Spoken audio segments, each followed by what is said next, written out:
This is the Sell Your Brand Show with James Bray and Mike Killen, the one-stop shop for creative solopreneurs and startups to get the best practical advice on how to build, how to brand, and how to sell online products and content.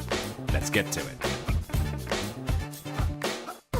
Hey there guys, Mike here from Sell Your Service and welcome to the Sell Your Brand Show. I've got a little special treat for you guys today. Actually, it makes it sound like James being away is the treat. That's not true. James has taken a bit of time off, so I'm running the show. But I've got a guest this week. Hello. Hi. Hello. Today I'm joined by Olivia Higginson from Body Master Plan. How you doing, Liv? Okay, thank you. Yeah? Yes. All good? Yes. Yeah, no need to be nervous. Okay. So, Liv, you run Body Master Plan, is that right? Yes. Tell us a bit about that. I'm a sports therapist and I specialise in getting runners run again.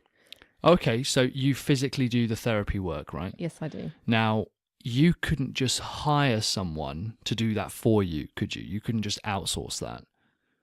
No, because then it's not me. Okay, take me through why you can't do that. Because people are paying for me, they're not paying for someone else. Okay, fantastic. But you do have the idea to build a course or something, right? Yes, I do. Can I just be really annoying and make sure that the mic is directly in front of your mouth? We'll move it over a bit that way. Hold on 2 seconds.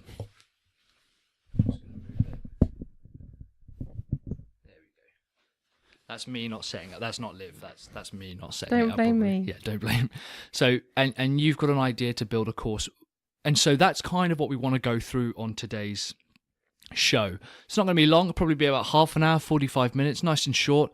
And we'll wrap it up with our regular content report. But a lot of the time as online content creators and course builders, we kind of haven't really got much of an idea of how we can start to scale our business. Now, I have a book, which again, I try to mention on every single podcast episode, which I'm sure you're sick of hearing about, right, Liv? Yes, it's very colourful. Yeah. And it is about how to grow your business out to scale. So what I wanted to do is take Liv as an example, as someone who has got something where you do have to deliver it in person at the moment, right? Yes. And it's physical, it's hands-on, yeah? Yes.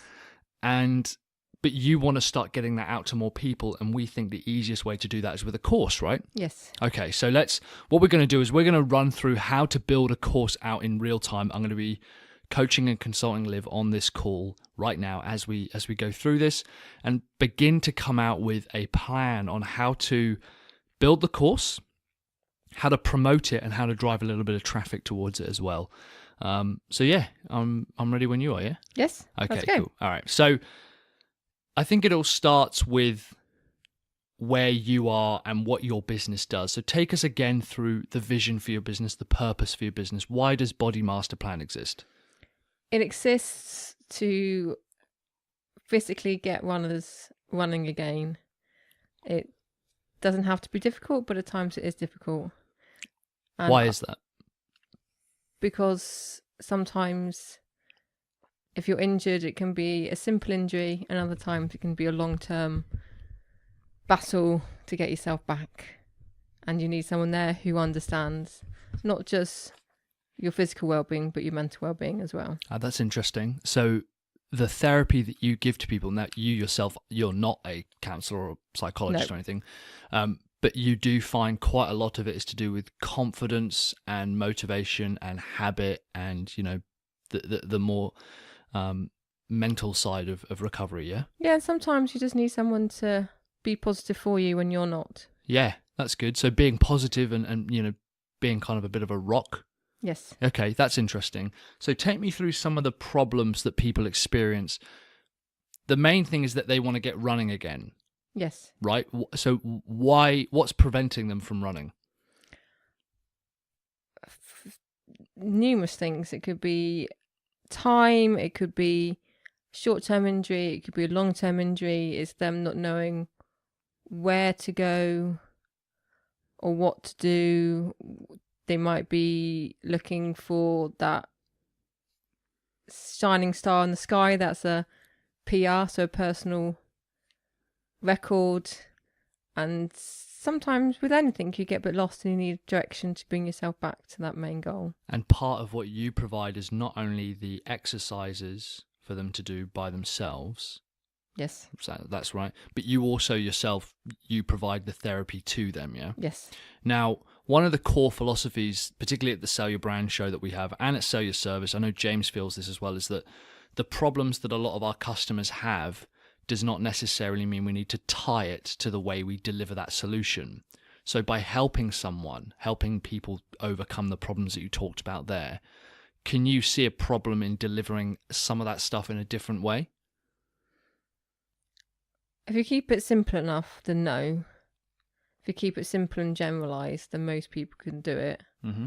And you just got to trust that they know themselves what they can and can't do, and that they hope they will seek professional advice either from me or someone else when they need a little bit of extra coaching and just not the simple basic kind of stuff.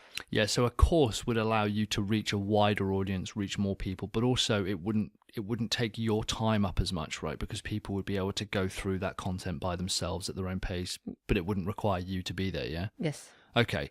So let's list out some of the problems that people are facing then. They're either injured, Yes. you know, what are some of the other problems then that these guys are facing that you help solve? Injury or lack of motivation, or an injury that doesn't stop them from running but still affects their running. And quite often people forget that you have to learn how to be a runner. You learn how to play football, you learn how to play rugby, but we all think that we can just put our trainers on and go for a run. Yeah. But Yeah. I'm afraid it's not like that. It's not like when we were 5. So there's actually a level of just knowledge that people require to be able to go ahead and do some of the stuff that they want to do anyway. It's not just the fact that they're injured or not motivated. They're actually, in the nicest possible sense, ignorant, right? Yes, that's why there's so many, running magazines out there. Yeah. Okay, that's a really good point. So that's the first thing that we want to establish. Actually, that's the second thing. I'll go back. The first thing you want to establish is, what is the singular purpose or vision behind your business? For Liv, it's help runners get running again, right? Yes. Yeah, that's the vision. Okay. We then look at the problems underneath and we think, oh, okay, what are the main problems that we're solving? And again, for Liv, it's majority of the time, it's injury, it's motivation and knowledge. Yes. Those kind of the 3 core areas. And for whatever your business is, think about the problems that your customers are facing. Again, don't get tied to how you're currently solving them or the delivery method. Think about the problems they're facing. So tell me now on the other side, what are some of the goals? You mentioned a PB or PRs, which are personal best and... Personal record. Personal record, thank you. American or English. What's the difference? Most English people go for PBs, most Americans go for PRs. PR, okay, that's interesting. So take me through some of the goals that your customers have got. Outside of being injured, that there's a reason, obviously, they're coming from you. I believe that people seek expert advice not just to solve a problem, but because they also want to achieve a goal. Take me through some of the goals that your customers have got.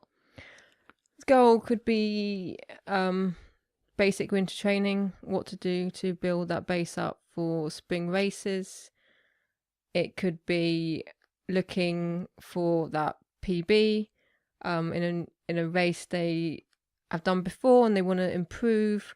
It could be aiming for a new distance, whether that be 5k, 10k, half marathon, or even a marathon. Cool. Or it could be just... You've even had some guys go further than that, haven't you? And an ultra marathon. Yeah. I think it's worth noting, by the way, that... So for those of you who know me, Liv you are my partner, yeah? Yes. We live together. Yes. But also, Liv herself is and I'm bound to say this, but if you speak to any of her clients, she's an extremely talented sports therapist, particularly around runners. She has a real good knack for it. You've got a couple of Team GB people, used to be with the Exeter Chiefs. Yes. There's a lot of experience, which is also a reason why specifying it down. I remember we had this conversation, and when you were qualified as a sports therapist, you thought, well, I need to stay in sports therapy. But, we really worked hard and we decided that actually a running specialist sport therapist, because you can talk till the cows come home about running. Yes, it might get a bit boring sometimes. But that also means that you have had a lot of depth with the sports therapy when it comes to runners, because runners know that they're getting running specialist-based sports therapy, right? Yes. So first of all, you've got physical therapy, this broad thing of physical therapy. Underneath that, you've got sports therapy. Then there's injury-based sports therapy, and then finally you predominantly work with runners. You know, Yes. it's quite a specific market, but it's allowed you to find a lot of depth there. Cool. So on the other side, we've got goals. You know, they want to start preparing for spring races, which I'm assuming when do those guys start coming in? When do the guys thinking about spring races start coming to you? Possibly just after Christmas, January time. Yeah, that makes sense. They're looking to improve their personal best or personal record, Yes. and they also want to improve their actual distance. Yes. Is there any other goals that they've got? For some people, depending on age, it could be they just want to run forever, Mm-hmm. and they're realizing that they're not going to get the times they used to, purely because of age, but they also just want to relax and enjoy. They're quite they're a freedom loving bunch, runners, aren't they? Yes. We do love to be out and about. Yeah, you love to be out and about. Okay, so on one side we've got people with injuries, lack of motivation, and a lack of knowledge, and on the other side we've got their goals. So this is step 3, guys. We've got their goals of running the spring races, okay, getting ready for that, getting a personal best or personal record, improving their distance, and running more regularly. Okay. Yes. Yeah, those are their goals. Cool. So we've got here about 7 kind of, characteristics. We've got our before guys and we've got our after guys. So take me through, Liv, someone who is, let's say we've got someone on the left who's suffering from an injury. They've got a lack of motivation and they haven't got any knowledge, but they want to go through. Now, it may be that they want to go through to a personal best. They want to improve their distance. Like you said, they just want to run regularly. You know, that's the end journey. I kind of, pardon the pun, but that's the end of the race. Yes. I tend to see things as a sprint, you know. At the start, we've got an injury, have lack of motivation. If we were to think of 6 kind of milestones or stages that they would have to achieve in order to start, overcoming their injury, overcoming a lack of motivation, and getting towards, training for those spring races, improving their distance, running more regularly. What's the first kind of hurdle or stage or something that they're going to have to overcome in order to start their journey there? The biggest one that kind of pops to mind is them being realistic with themselves. Interesting. So take me through that. What does that mean? That no matter where us runners are, we always think much higher than we actually are. I think you put a lot of pressure on yourselves. As a breed, you put a lot of pressure on yourselves. Yeah, and, we always think that, I hate to say this, but we always think that, that little niggle is fine. I'm just having a bad day, a stressful week, because I wore a different pair of trainers. Or what we always do is think that actually if we buy a new t-shirt or a new pair of trainers, then we're going to be absolutely fine. Yeah. And it's realizing that that's not the case. Okay, so how can we get over those unrealistic expectations then? What is it that I'm suddenly comfortable with? It's having to go around the house to get to the front of the house. So sometimes you have to go in the back door to come out the front door. Okay, so take me through that. What does that mean? I.e. that sometimes we have to take the focus off the running to get them back focused on the running. Be it that if they can't run, then actually a walk is just as good for you, if not better for you, than going for a run when you're injured. Okay. But at least you're out and about, you're outside, you're having the endorphins of being outside, and plus you can, in that walk, start bringing in a little bit of elements of running, i.e. increasing your stride or possibly finding a hill to battle, so that way you're still having the competition with yourself. Cool. But you're not focused on the run. Okay, interesting. So the first stage is to then set realistic expectations. Yeah. Yes. Go through all of the previous stuff that we've had to deal with. And, Yes. Okay. What's after that then? Let's say we've set our expectations. We understand kind of where we are going to be going and what we are maybe capable of. What's after that then? It's having a having very short-term small goals to achieve.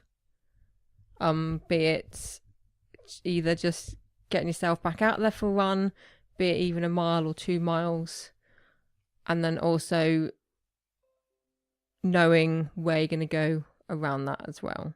Okay, so setting short-term goals. Take me a bit through that. Like, how do I start set short-term goals? Am I going straight? If I think, well, I'm injured, maybe I'll just go for a mile run today instead. Then. Yes, so it's just finding small goals that change every couple of weeks. I know from personal experience that even us professionals can keep our rehab going for a week, 2 weeks, and then we start to lose the plot. And it's having those very small term goals and then ways that we can change it fortnightly to keep the motivation going. Okay, cool. Okay, so learning about short-term goals. Let's say I've now set my short-term goals. Take me through what's after that then. What's the next stage? Whether you're injured or not, we also need to look at the whole being of you. Mm-hmm. You unless you're born a runner and genetically programmed to be a runner and you're lucky you have a running physique, you never have to stretch, you never have to cross train. That's a very small potential of people. So Jess Ennis or Mo Farah, basically. Well, Jess has had her injuries. Interesting. So you also have to go around running as well. Look at tennis. Rafa Nadal is in great shape, slightly more injured than Federer. Federer is not as physically toned, but he has less injuries. Okay, so take me through then, what is it that I would need to be able to accomplish in order to make that stage happen then? So we need to look around you, whether that's looking at focusing on your upper body strength.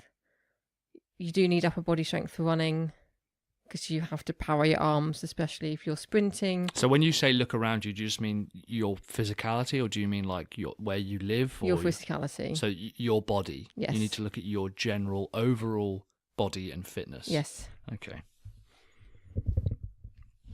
Okay, take me through a bit more about that. Like what? So most people do just run, but you do have to do things around it. Rugby players don't just play rugby once a week and that's it. They also have to do their strength training, the plyometrics, their sprinting, depending on what position they are in. And runners, you have to do the same. You need to have good, strong upper body because you need to power yourself through. Sure. You need to have a core that works. You need to have core muscles that work to support you whilst you're running. You're running upright. You also need to look at what your ankles are doing because you're landing on your feet every time. And if your ankles are not fully working or strengthened, or you have a slight weakness in ankle, then that's going to transfer upwards. And you also need, it's not a stable base. You also need a stable mid base, i.e. you need your hips. So there's working. obviously quite a lot in this stage then. Yes. Is it worth thinking that in itself might need to be broken down into stages? What we're trying to do is build out around an hour to an hour and a half worth of video and training content per one of these stages. For setting realistic expectations, that's great. I think you could probably do about an hour on that. Short-term goals and learning how to plan and build running plans and a training diary and setting goals again. Your overall body fitness, this seems like quite a large topic. Yes. What comes after? So let's say we have started to look at all of our overall body fitness. What comes after that then? Preparing yourself to run. Okay, and what does that look like? That looks like, even if it's just, a couple of minutes before a run, of you just, gently warming up. We're not talking about stretches.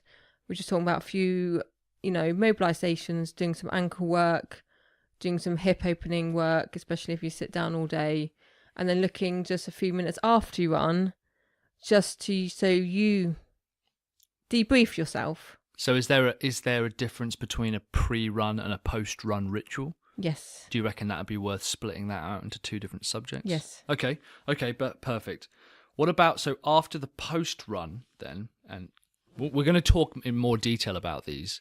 Is there anything that needs to come after a post run? Knowing where you're going to go.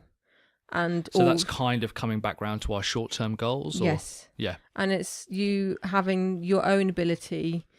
And I have to trust my patients that they do their rehab, or I trust that they are capable enough to constantly adapt. I think as a runner, you have to constantly adapt and change your goals.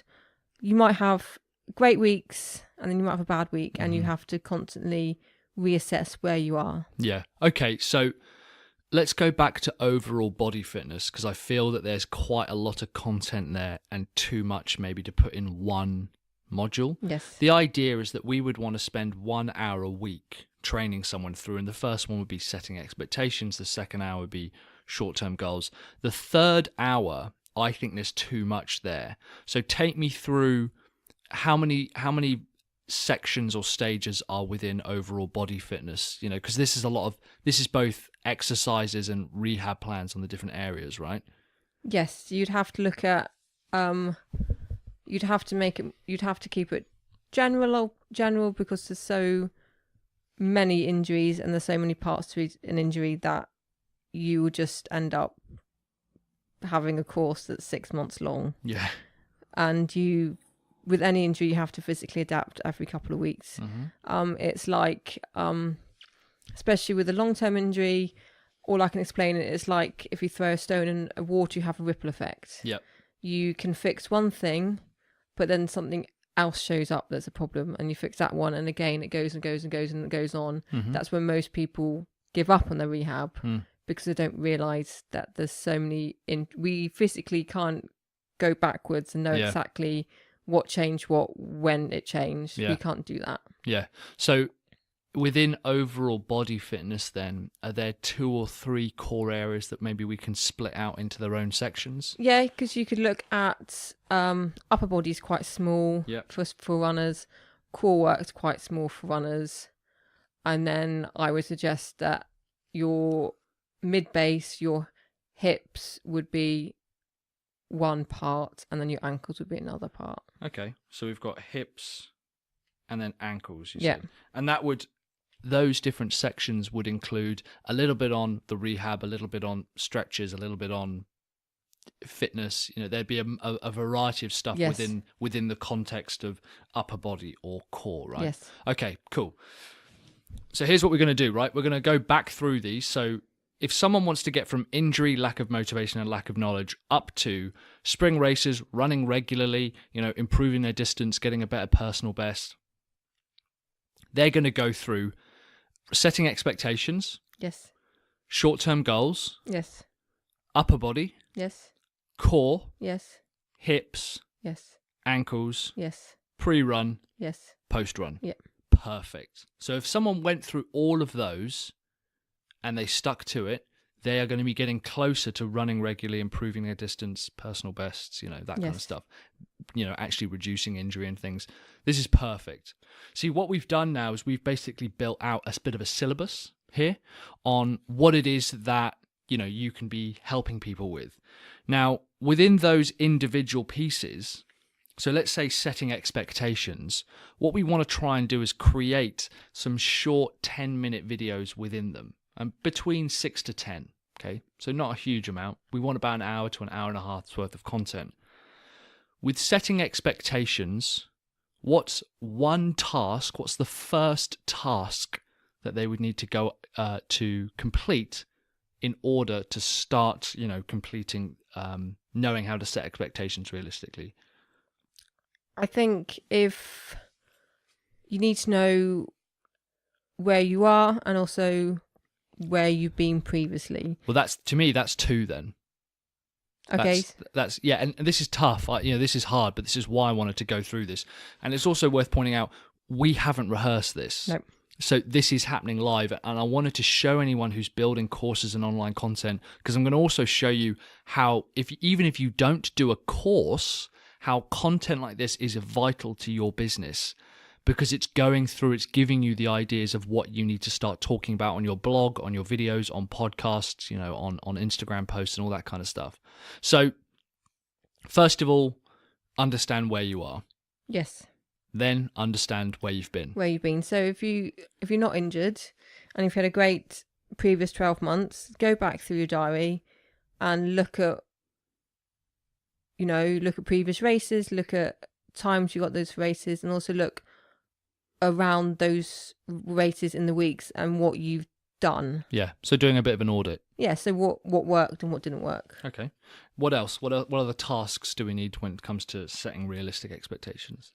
You need to know where you are. You also need to know what's coming up, whether that's in your private life or your professional life, your job, weddings. Yeah, so those obligations that have got nothing to do with running, Yes, right? you need to factor those in. Because, yes, you want to do a half marathon in April, but if you know that for 4 weeks previously you have a hen do or a stag do and you've got the wedding and you've got a massive project at work, then necessarily you need to aim for different PB in a different half marathon. Yeah, absolutely. And I think that's, again, runners are very bad at this, that put pressure on themselves. I always feel runners feel that next year that is going to be their best year. And I'm like, there surely must be a precipice where your age compared to what you're capable of like balances out. Surely you can't just get faster every single year, right? No. Yeah. Okay. So where you are, Yes. where you've been, Yeah. your obligations for the year. Yes. What's after that? What's one more task that we need to be able to understand? You need to decide what you want to do. Yeah, what you want to do, right? And So what's the goal, yeah? and also it's very hard to have a 12 months goal. You need to have kind of monthly, 6 weeks, kind of bi-monthly goals as well. Okay. What else? What's next after that? So you've looked. Still with setting expectations. We're still in the first stage. You also got to learn to have. Yes, we can all be positive and think, yes, I'm going to go for that half marathon in April. I'm going to get my PB. It's going to be absolutely fine. Mm-hmm. But you're also going to have a backup plan. Mm-hmm. Okay. So that if that half marathon doesn't go to plan, then you're not sat at home worrying. You know you've got another one you fancy doing 4 weeks later. Yep. To keep you motivated and keep you going. Okay, cool. So we've got where you are, where you've been, your obligations, where you want to go, your backup plan, like learning a backup plan. What's the final task we reckon within setting expectations? You need to. See, to me, this one would be a really good place to put sources of inspiration for where other people can. So let's say someone buys the course. To me, that'd be quite useful. I don't know if it's just your course for people to go, oh yeah, well, I'm not feeling so good, but I know that there are blogs here, there are resources here, there are groups here, like introducing people to that community, to help them kind of get through stuff. I don't know. Yes. Yeah. So take me a bit through that then. I guess you also need to have that support, so don't be insular about your goals. You don't have to tell them to loads of people, but tell one person, and then so you have a little bit of support of when times are tough, and also try and find a buddy. Yeah. Running buddy, or if you don't fancy joining a club, just someone that you can go out together with. You could even do, because it's online as a course, you could even have people have little accountability partners just over the internet, over Facebook. Because there are loads of groups on social media that people post to if they've had a good run or a bad run. Yeah. We see that we've got two there then. So we first of all got the community that you can be a part of. 3 even. We've got a community that you can be a part of. We can find an accountability partner, and it's sources where other people are writing about information and where people can get help, right? Yes. So we've got about 7-8 little topics there within our overall broader subject. Can you see how we're breaking this down? Yes. And if I then said, okay, the first video is on, giving yourself an audit of where you are now, you would just write up, 5 to 7 checkpoints and just say, okay, in order to find out where you are now, you want to take a look at your diary and just talk through that. Could you talk through that for about 10 minutes? Yes. And each one of those little tasks you could talk through for about 10 minutes? Yes. Do you think you could do that same exercise for the other 7 subjects? Yes. Yeah. And does it sound maybe a bit easier and kind of broken down a bit? Yes. Because that's what we want to do ultimately, is break down these milestones. Is that the post? Yes. Break down those milestones into more manageable tasks, and then teach our customers, teach our students each one of those tasks, Yes. How does that sound? Good. Okay, so once we've mapped that out, we'll have anywhere between 36 to 60, roughly, kind of individual tasks. And that's just a case then of sitting down and creating that content. Now, we don't have time to go into that. I think James and I'll probably do that on another episode, like how to do one individual course. But also, can you see how you're writing out a list of things that you need to talk about on your blog? Yes. Because you blog quite a bit at the moment already, don't you? Can you just take us through that? Yes, I started off of hating writing and not knowing where to start or what to write about. Mm-hmm. And then it does get easier. And I blog about anything to do with running or triathletes and sometimes sport in general.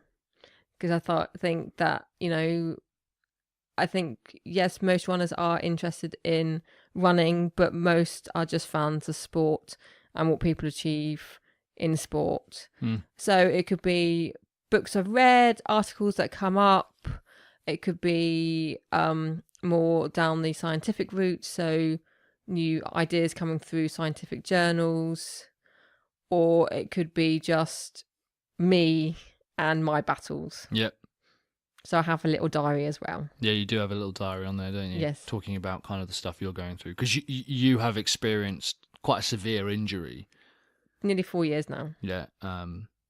Was that from our crash? Yes, that wasn't to do with running. Yeah, and that's what is it you say about injury? Most injuries don't come from running. Yeah. So most running injuries actually don't happen when you're running, right? Yes. Yeah. So Liv and I were in a car crash about 4 years ago, and we had to go through quite a lot of therapy. I was lucky and kind of, I think you were driving, Yes. weren't you? So your foot basically got caught in the pedal. Yeah. And that injury has essentially stayed with you for over 4 years now. Yes.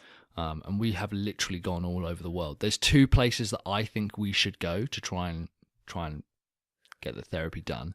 We're kind of going way off topic now, but Yes. so hopefully you can see as well here that this plan we've written out for the course, this is also some of the content that you should be creating. Now, it's not always just, I am very prolific at just writing opinion pieces, which is not great. It's fine, but it's not perfect. If we looked at, for example, I don't know, what would one of the tasks be in overall body fitness for your core? What would one of the tasks be for that? I would just give out 2 to 3 basic exercises that people can do at home. That's not going to take more than kind of 5 minutes. That could become quite easily a blog post, and there's probably people with videos on there already, and you could just find those videos and write up the blog post and say, these are the 3 core exercises that you need to do if you want to improve your running, So hopefully you can see here that you're also giving yourself an enormous amount of content for your funnels and for your content. For your blog posts and free content. Now, we talk a lot about things like lead magnets, which are essentially the free giveaways that you give out in exchange for an email address. I don't think we've put any on your site at the moment. But, things like checklists, running plans, templates, guides, cliff notes, all this kind of stuff, that's what you can give away in exchange for an email list, and just begin to build that list. And we know that if people are using content from the course, this is a bit of a tip here, guys, use the content that you've already created. If you've got a course and if you've got online content, use the stuff that you've got in your products already. Use the worksheets you give to you've got worksheets for your customers, for example. That's what you should be giving away. You should be writing up a post on how to use it and then give that worksheet away, because if someone's using that, it's a pretty good example that they're probably going to want to, buy more of that, Yeah. So is there anything that you think I need to cover or go over again on this very broad course creation and content creation framework? Just probably a few little tips, like breaking everything down and not being one big scary thing you have to look at. Yeah, that's a really good point. I should go over that again. You are better off taking one task, and I mean like breaking it down to the simplest possible part, because I know you struggle with this a little bit, is you feel that what you know everyone probably knows. Yes. Yeah, and it's nonsense. Like I live with her. Everyone listening to this, I live with her, and I'm still blown away by just how knowledgeable Liv is. And it's the same for all of us. We take for granted our knowledge. We take for granted our knowledge so much. I've had a couple of injuries recently with my Muay Thai training, and Liv will do a bit of therapy on it and put what's it called? K-tape? K-tape. Yeah, the kinesthesiology tape. Is that it? Why can I? Kinesthetic tape? No. Kinesiology. Kinesiology tape. And it just blows my mind that this is all stuff that I am so ignorant on. So don't take for granted your knowledge. You are extremely knowledgeable. Even if other people are writing about it, that doesn't matter, because your customers are ignorant on it. And yeah, breaking it down, but also giving yourself enough of a framework to break things down like this. Take the broad stages, take where they want to be and where they are now. Go through that journey of, if you had to do this with them one-on-one, sit down with them and go through that, how would you do that? Just write out that process. I'm really clear that if someone wants to learn more about email marketing, I go, okay, not that dissimilar to this. I say, where are we now? Where do we want to go? And I break, like, subject lines will just be an entire one little 10-minute video. I'll just do an entire in fact, I could probably break that down into an entire module. I could probably talk for about an hour. So don't try and pack too much in. Every time you've thought about something, think, am I trying to pack too much of this in, and use that same framework as your content, use it for your blog posts and stuff. Yes. How's that sound? Yes. Does it sound like something we can do? It does sound like something we can do. Cool. Anything else in the meantime? Nope. All right. So we like to end up with our content report, which recently I've been reading just a ton of books. His book. my own book. Yes. Well, someone didn't believe, I took it into the office and someone didn't believe that it was mine. They thought that I had just found. But how's your picture in the back? It does. Well, that was what kind of swung it for me. Is I was like, what were they saying? They said, how you doing? I was like, yeah, it's really good. I've got a book out. And they went, oh, very good. You've got to have a book. And I went, oh, no, it's me. I've written it. And they saw it and they went, oh, you found, how weird is that? Someone else called Michael Killen. There's not that many Michael Killens. There's actually, there's loads, Oh. annoyingly. But I don't think any of them are published, but got a lot of artists, which is annoying. And then someone who owns Killen.com as an artist as well. And yeah, I was like, no, this is mine. And they thought I was sort of tugging, like, pulling their leg. Yes. So I opened it up to the back and I was like, no, this is me. And they're like, oh my God, that's... So no, I haven't been reading my own book. I've actually been doing one of Digital Marketer's certification courses on email marketing, which is probably why it came up, which is absolutely outstanding. If anyone has a chance to sign up to DM HQ, which is their premium offer, it's quite expensive. Some of the courses are from $500 up to about $1,000. But they are absolutely outstanding. I've done a couple of them now, and I'm just blown away by how good their content is. Yeah, it's just really, really, really impressive. And it's also interesting talking about like subject lines. And those guys, they break things down into little sort of 8 to 10 minute long videos. A lot of content that's talking through it. And I think because it's a human person, that helps, rather than just reading stuff, Yes. So take me through, what have you been reading at the moment? To do with running, I guess. Always to do with running or sport. Quite a few little bits and pieces. Of course, we had the World Championships and Athletic Championship in London, and the whole issue of drugs came up, but we'll leave that because that's a whole new topic. We watched Icarus, didn't we? We did watch Icarus What did you on think about that? Netflix. It was mind blowing. Again, I don't really want to being taken out by the Russians, so we can't slate it too much about what Russia as a country are willing to do to win. It's insane, isn't it? But if you've got Netflix, definitely worth a watch because it is just mind blowing. Yeah, it started with just Lance Armstrong's thing, didn't it? Yes. And then it just moves on to a guy trying to prove that you can get a clean drug result when you're not clean, and then it goes into the whole washing scandal. Yeah. But probably one of the favourite books I've not written because I'm not Mike Killen, but read is probably the most moving one the last couple of months is probably James Cracknell. Oh yeah. The Olympic rower. Not as well known as Sir Steve Redgrave. Steve Redgrave, but he achieved a lot in rowing, and a little bit is at the start is about how he got into rowing and his achievements in rowing, but most of it is about him and his wife talking about his head injury when he was in Arizona, got whacked by a lorry side mirror and totally changed his personality. And it literally, it's not like the experience changed his personality. He literally suffered from brain damage, right? Yes, his brain was shunted forward. Yeah. So his personality totally changed. And reading it, you've got his point of view where he just thought he was fine and normal, and then his wife's point of view, and how they have stayed together is unbelievable. Yeah. Because it just happened to be that she actually found out she was pregnant at the time of the accident. I felt they couldn't tell him, and you do read it and you do think at some point, would it have been kind for everyone if he hadn't survived? That's an awful thought. Yeah. But they obviously are meant to be together because they've managed to cope with everything. Beverly Turner's her name. Yeah, Beverly Turner. And she's TV presenter. She was TV presenter, and of what they deal with, and it just shows up the lack of support there is for brain injury people in the UK. Yeah. No, it's Touching the Distance. Yes. Is that the name of the book? Yes. Yeah, absolutely outstanding. And I had no idea. And I have a feeling my stepbrother's friend Steve, he's an Olympic rower. He's got gold medals, and I think he trained with him. So it's interesting, like the age, because I had no idea, and it was relatively recently. Well, actually, shocking. It's 2010, his accident. Which I 2010. Which I honestly thought was only 2 or 3 years ago. Yeah. But... Oh, you thought it was closer? I thought it was only 2 or 3 years ago. Yeah. So it was 7 years. Yeah, it's insane, yeah.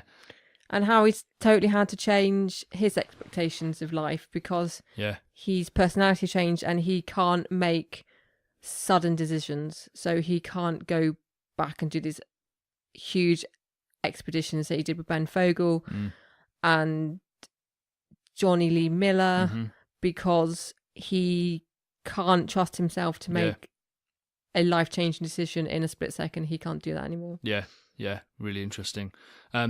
Olive, thank you for coming on. I really appreciate you. Thank you very much. Being grilled like that. How can people reach out to you? They can find me on my Facebook page, Body Master Plan. That's Body Master Plan. Body Master Plan. All one word? All one word. Or they can find me at Olivia Higginson 1, I think I am, or just bodymasterplan.com. Yep, I'm a blog post. Blog posts. Blog posts. Your blog posts. All on there as well. Yep. Good stuff. Again, thank you very much for coming on. No problem at all. Thank you. Thank you very much, guys. We'll speak to you later. Bye now. Bye. If you liked this episode, please subscribe to the Sell Your Brand show on iTunes or your favourite podcast app and leave a rating and a review. It makes us feel all warm and fuzzy inside when we hear we're not just talking rubbish. If you have a question you'd like us to answer on the show, drop us an email to podcast@sellyourbrandshow.com and we'll feature it in a future episode.